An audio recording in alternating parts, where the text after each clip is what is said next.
Hi, I'm George Varga from UT San Diego.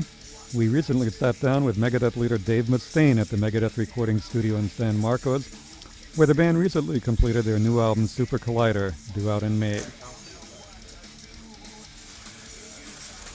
Dave also told us about his friendship with fellow musician Kenny G. That's right, Kenny G.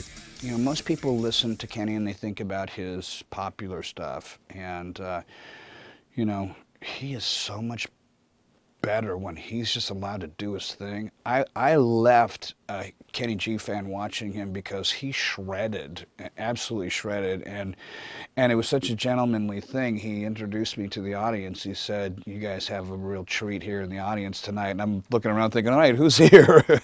And they introduced me and I was like, oh, and I stood up and I'm like, hi. I didn't, I've never had that happen to me before. In 2014, Dave will be collaborating with the San Diego Symphony. Here's what he had to tell us about his upcoming collaboration. Going into the symphony, part of my mind's going, well, there's going to be guys that are probably going to, be really excited to play with me, and other people's butts are going to grow together because I'm going to be out of tune in a couple of spots, and I'll hit a couple of, Jimi Hendrix type notes, you know what I mean? And I think that's the beauty between playing with someone like myself and my partner Chris. He is a grad. He's very learned as a musician. Plays 6-string and 7-string guitars. I have enough trouble with 6. I couldn't even imagine 7. And he plays with both hands over the neck. I can do that, but I don't really rely on it.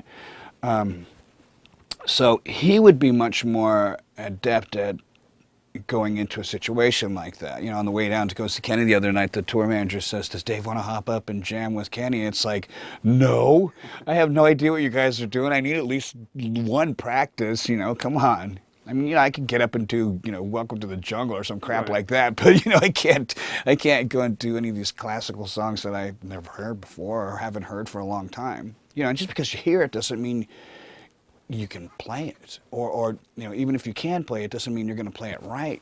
There's a life force to every orchestra.